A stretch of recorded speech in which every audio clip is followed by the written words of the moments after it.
Hello there. My name is Mark Nuttall, and I'm honoured to be presenting to you today on behalf of Bureau van Dijk.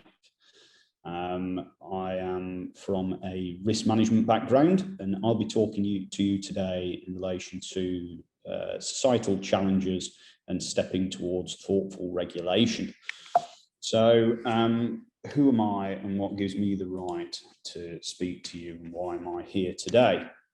Well, the organisation that I work for is called Hill & Associates, and Hill & Associates has been in the risk consultancy, management and investigation space for over 30 years.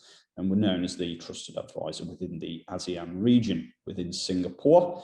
We are licensed as a security service provider, which means that we actually have the legal right to advise on risk typologies, methodologies, policies, procedures, do training and provide products, including SaaS services.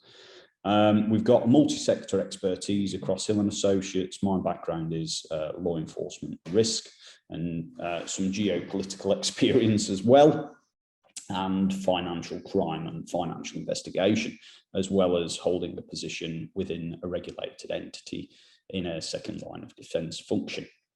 So this is me. This is where I sit in the leadership arc here in Singapore, a fellow of the Chartered Management Institute and Institute of Paralegals.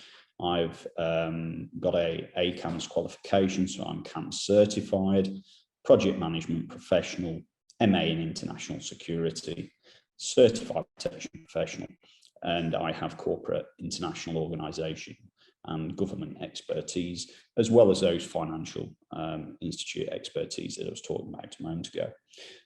As you can see from the bottom of the screen there, my second in command here within Singapore is a lady named Leah Tan. She's local in origin. She has a whole range of language qualifications and experience, and she is a licensed Singapore private investigator, so one of that very small cadre that's here in Singapore. So Hill & Associates has as much knowledge in the boardroom as it does on the ground. We have ex-Royal Marines here within the organisation, and law enforcement and geopolitical individuals. We sit all around the region, so China, Indonesia, India, Pakistan, Nepal, Hong Kong, Malaysia, and obviously within Singapore, and there's some other locations as well that we do deal with. We're part of the greater family of what was G4S, now Allied International. So we have great global capability. You'll be able to see on our website, and I'll give you the website address later, the kind of broad spectrum of tools and services that we offer.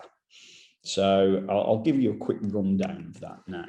So we deal with SaaS product ranges, physical security product ranges, risk assessments, so TVRAs, things like that, so threat and vulnerability assessments on properties, physical ones, narrative framing for your organization and how you can do relationships better with the media, scenario planning for your organization for crisis management incidents and for incidents that are problems to your organization, training and facilitation, digital security and forensics that are now playing a big part of society, corporate intelligence, which is your investigation arc, research and analysis on that corporate intelligence and on other matters, project management. I am a project management professional myself, certified by the Project Management Institute, survival training and heat courses, that's that hostile environment training, counter-fraud advisory, anti-money laundering advisory, and environmental, social and corporate governance, ESG assessments. I like to separate that part out. Some of my background is working within that space, so I understand it, and I understand the geopolitical consequences of not dealing with those matters. I'll be talking mostly today about that arc, that social and corporate governance part, not necessarily the environmental, because when people hear environmental, sometimes they do have an art to want to go asleep, and it's becoming a trend word, and organisations are getting a little bit fed up of it. I want to talk about the social and corporate governance aspect, and ensuring that on a risk basis and a financial intelligence basis and on a corporate basis, that you are in a position to mitigate threats against your organisation, and to also talk about regulation and how over-regulation can lead to threats to organisations, to communities, to people and organisations. So when we start to talk about economics and the environment during this period, COVID has played an absolutely huge part in financial exclusion of individuals who have been placed out of work, and their families have suffered as a consequence, and society has suffered as a consequence. Regulatory overwatch organisations such as the Financial Action Task Force, which I'll come on to later, have acknowledged that over-regulation, or at least that there's going to be a survey and a pitch point on over-regulation, that notifying that over-regulation could be a candidate for some of the financial exclusion that is occurring in today's society post-COVID. And yes, we all acknowledge, and myself as a law enforcement officer and somebody that's dealt with taking and confiscating both cash money and commodities from people, understand that those individuals tend to be in the 1 percentile, that 99% of the population don't need the hearty regulation that's going on at the moment. So are we looking at an over-regulation environment, or over-regulatory environment, should I say? So what I like to do is split things down. And there's been some buzzwords over the years, and everybody's talked about TBML over the years, and it's been squidged together. In my mind, it's been morphed into this paraphrase of trade-based money laundering, and people have attached musts with it, and it should be like this, and this is the way that you should investigate. I like to split it down and go, right, you've got commodities, you've got that raw material, you've got trade and the trade of those commodities, and then trades themselves within financial institutions and how those are dealt with. Typically manually at the moment, we are seeing a shift to digital, but that's going to take some time.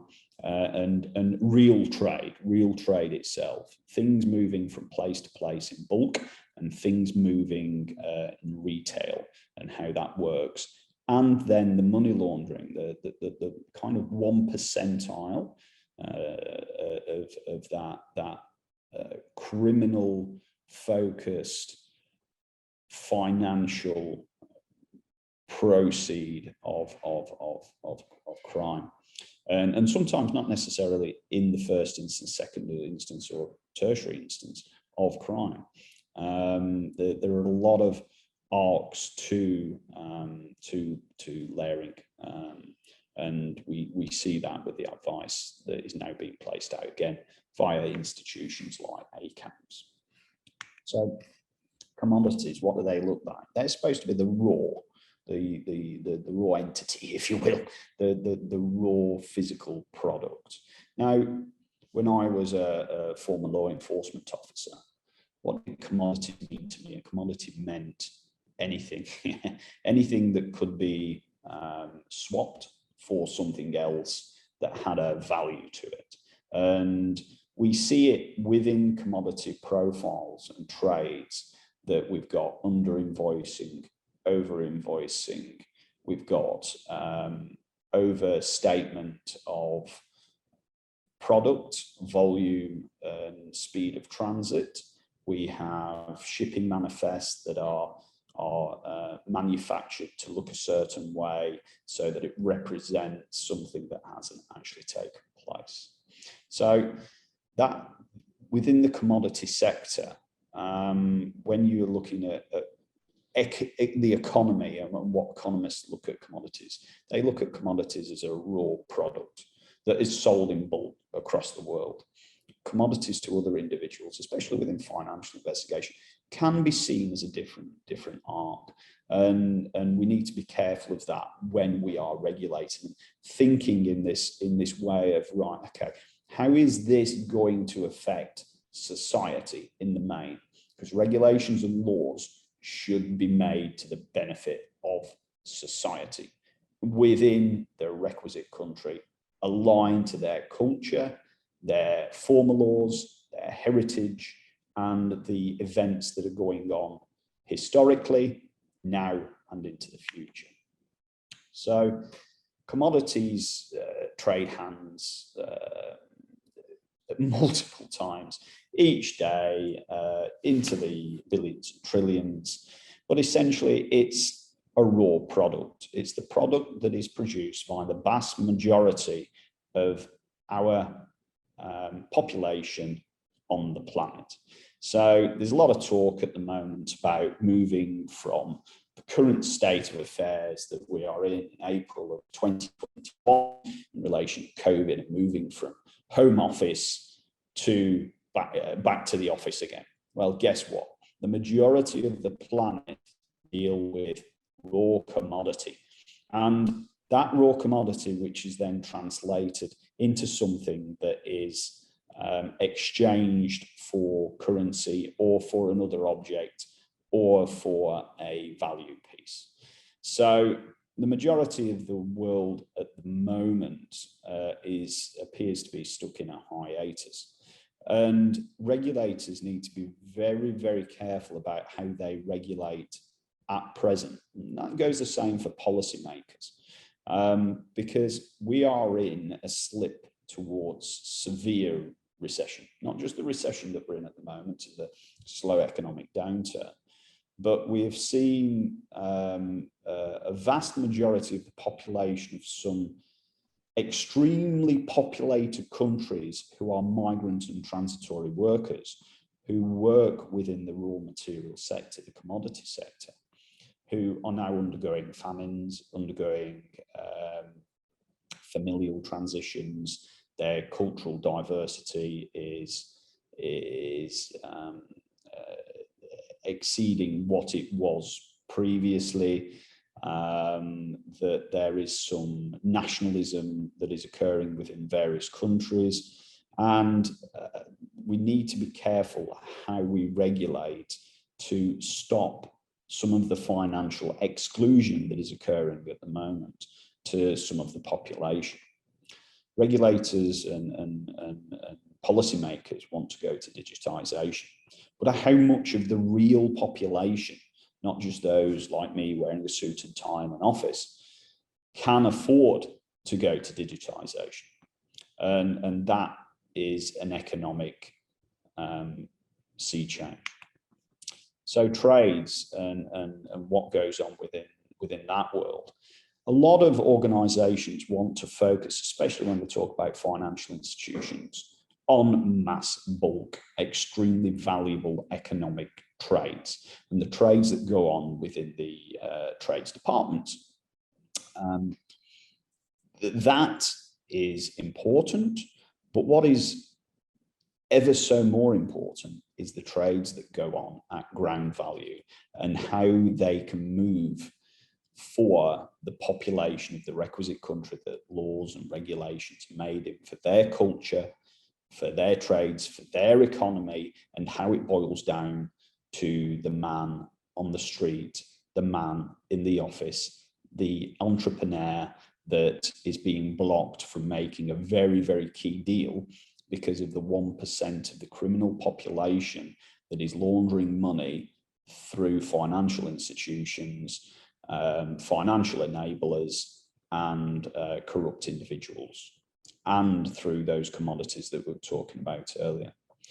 Police often do it, which is they see on a covert sense the commodities that are swapped for commodities. And I'm not saying in an economic general sense. I'm talking about, say, a kilo of cocaine for a Rolex watch that is then changed into a certain vehicle, a vehicle that is then exchanged for a flat because of the net value worth of it, and then the flat that then is lived in and changed hands, and then the cycle repeats itself, so that more and more and more value is added, but complexity is added to it as well.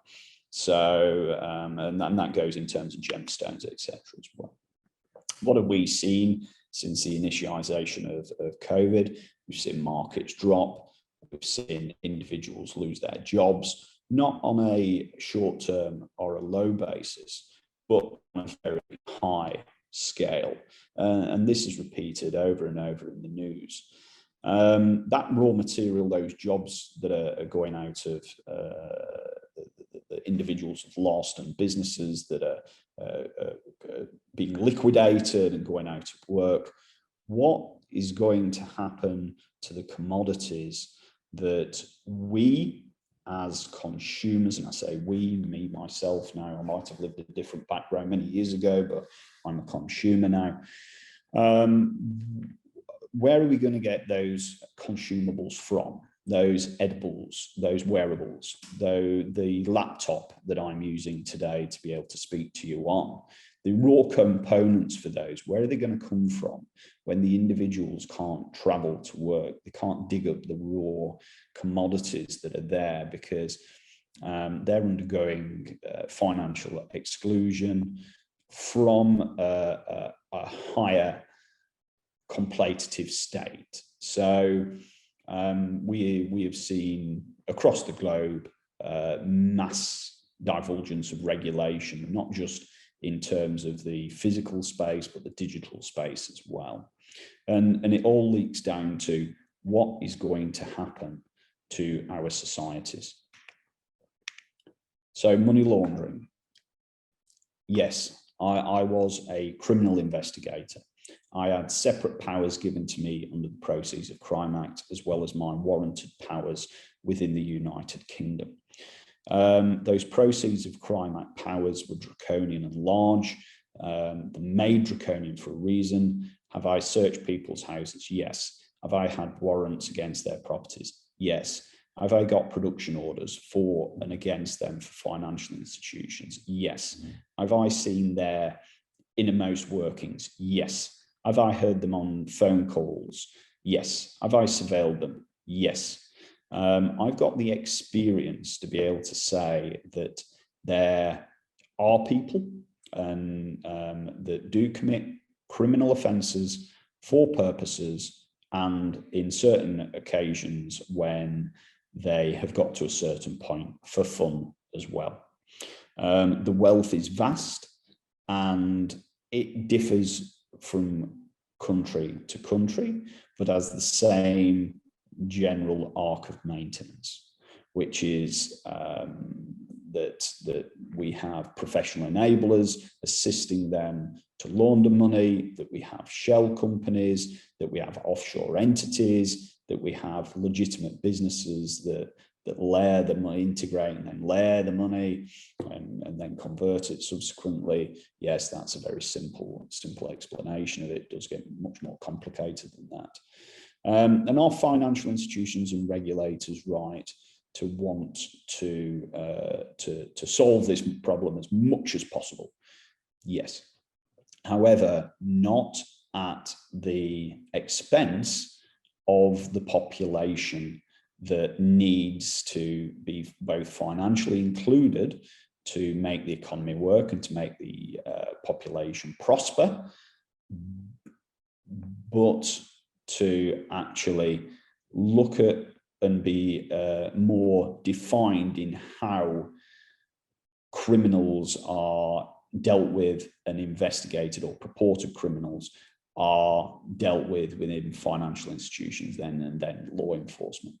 There are specific organizations and private entities at the moment that have solutions to this. I won't name any of them for fear of marketing, but there are solutions out there if the organizations are willing to invest in not causing issues for the rest of their clients, which is the rest of the population within the country. So typically, policies and procedures and regulations tend to flow down from advice from entities such as the United Nations, the various poles, international organisations, advisories, national non-governmental organisations, i.e. charities, etc., who do advisories and standards to governments and involve themselves in making sure that there's some form of standard across the globe, as crime is international, money is international, money laundering is international. So yes, money laundering does arc over every single sector. It is inclusive of every single sector. If you can launder your money in a certain way, you will, and you will find very inventive ways of doing it. I've seen many, many, many ways of doing it, and some more inventive than others, and into the multi-millions on an international level as well. Your national government and your national governance will evaluate what is the right fit for your country based off certain recommendations, standards, and advice that they have been given on an international basis that fits into your culture or should fit into your culture. We've all seen certainly over the last 5 years, an arc to take some of the standards as gold standards and fit them to countries where actually it's not a fit. Due to cultural reasons, historical reasons, economic reasons, population reasons, there are a whole range of reasons as why one standard doesn't fit within a certain nation's arc. So what regulation for the world, should it happen, in my educated and experienced opinion, no. Because, as I stated a moment ago, a country's sovereign right is to govern itself and its people, and to understand the nuances of every element of that country. So should there be overarching regulation? No. But should you have the knowledge and should you have the experience that's been gained to be able to adapt that overarching international advice and governance that some of the countries, rest of the world have? Yes. You should factor it in. You should look at every keystone and key point and how it could fit into your national governance arc. Now, FATF, so the Financial Action Task Force, have been quite clear in stating that it's for you to as policymakers, regulators, governments, to think about how it's going to affect your certain country. So you've never been advised to take it as stock. You've been advised to take it as it applies to your country. And we see this in the digital industry as is on the screen at the moment, is that we're starting to move to where inventive and innovative solutions and inventive and innovative and forward-thinking elements are starting to become over-regulated, that actually everybody's frightened of them. What's going to happen if these things take over the financial industry? Or what happens if we all move to digital and it's all moved for the dark web, deep web, and money laundering? Well, let's look at it. Let's look at it sensibly. And I think there's some of those discussions going on at the moment. We don't want problems where over-regulation and policies which do not fit to country are occurring and stemming economic growth and excluding the vast majority of the population from transacting or from acting in a certain way within country, and being able to develop and being able to level their lives up to a point of comfort and not poverty.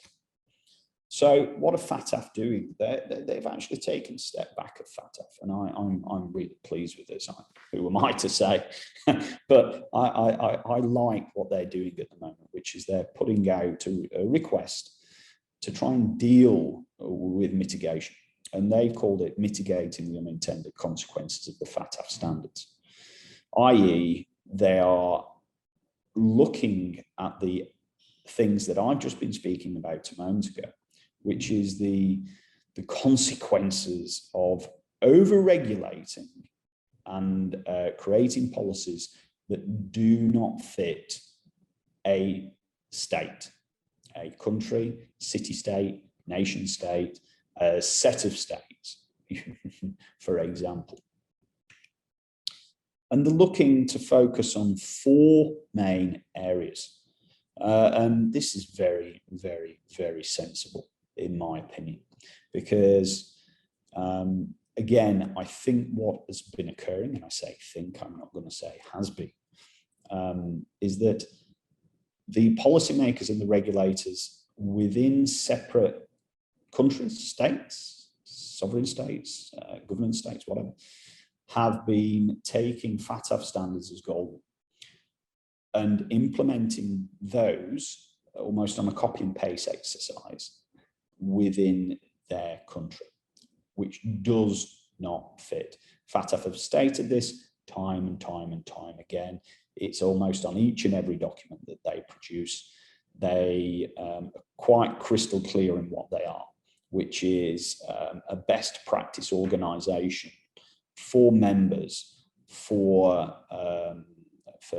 financial crime, essentially, and to state, right, okay, well, these are the typologies, these are the methodologies, this is how you could deal with them, but please apply that to your country, your culture, your history, your economics. And that is the key thing. There needs to be a huge holistic scope placed on this, a certain lens. So let's look at the 4 main areas. You've got de-risking or the loss of limitation, de-risking or the loss or limitation of access to financial services. This practice has affected non-profit organizations, money value transfer service providers, and correspondent banking relationships in particular. Okay, there is a big arc on that. Financial exclusion, a phenomenon whereby individuals are excluded from the formal financial system and denied access to basic financial services. When people are denied access to basic financial services, they will find them with the criminal fraternity, they will find them with familial, on familial bases, which can lead to problems on a village or township basis. They will sometimes be subject to real poverty and real famine. So this is a massive, massive area. And this is exceeding at speed, I would say. And countries, states, and institutions need to be careful in how they quickly run to digitization, because they must remember, and I'm saying must, I hate that word, but they should remember that not everybody can afford digital tools. So then we go on to the suppression of NPOs, or the NPO sector, non-profit organisation sector, through non-implementation of the FATF's risk-based approach, and then threats to fundamental human rights stemming from the misuse of the FATF standards or AML-CFT assessment process to enact, justify, or implement laws which might violate rights such as a due process or the right to a fair trial. Now, when you think about it that way, there are many countries within the world where comparative legal systems are at odds with each other. And when I say comparative, what I mean to say is that on the face of it, they look to be roughly similar. But actually, in a historical and a cultural through a historical and cultural lens, they are vastly different. An example of that probably would be within some of the Pacific states, alongside their nearest neighbours, such as Australia, or some of the heritage of being colonial and then moving and not really adapting to today's very fast-moving digital arc and digital pace, which is then excluding a whole range of different individuals. And we're seeing some of this in some of the conflicts that are going on at the moment. So what are they looking at doing? They're looking at having two phases to this. And again, we are in April of 2021 at the moment. So they've set dates for it, but these dates are always extended within the international organisation community. And I expect it will be a long-term process, because these are enormous matters. So phase one, research and engagement. So the project team will analyse these unintended consequences resulting from the misuse of the FATF standards on preventing and combating money laundering and the financing of terrorism. This work will draw on the knowledge and experiences of members of the FATF's global network of 205 jurisdictions, its observers and outside stakeholders. That is a massive task. I have been within an international organisation, and even to get two countries to agree on the same thing or to provide input is vastly difficult. So this is going to be very interesting how this occurs and who is going to provide that knowledge and expertise and to what arc. And I would hope that they would focus upon financial exclusion as a big piece, famine, poverty, lack of digitization, and the lack of ability to digitize a population that is in its millions, billions. So it's going to be a task. And then phase two, solutions. The second phase will develop options that FATF could consider to prevent and mitigate these unintended consequences. That will be even bigger, because that will need to have an arc to focusing on, right, okay, in country X, this is the legislation, these are the policies, these are the changes in governance that occur, for example, every 2 years, because policymakers move positions every 2 years. This is how they function at the moment. This is how far into digital they are. This is their population. This is their economics. This is their transportation. There is so much to that, and how to apply that to countries, and what are the solutions? How are countries then going to apply FATF standards as they stand, or new FATF standards as they might go along, to their countries, to their states, to their people? Because, as I stated at the start of this presentation, laws, regulations, policies should be there to protect your population, your government. You as regulators should be there to ensure that they can transact, that they can function, that they can work, and that they can succeed. And to over-regulate provides as much of a hindrance as some of the nefarious acts that some criminals might pursue. So we're seeing a lot of change at the moment, and I like to think that, as per the title of this webinar today, that thoughtful regulation, thoughtful accountability, thoughtful governance will be placed in over the preceding years. So this is me, these are my contact details. Again, I work for Hill & Associates. I am CAM certified, I am a CPP, I am a PMP, and I'm the country head. So that's my email address, mark.nuttall@hill/associates.com. And it's been an absolute pleasure to present to you today. And I thank you very, very much to BVD for giving me the opportunity on this very worthwhile conference. Thank you so very much indeed.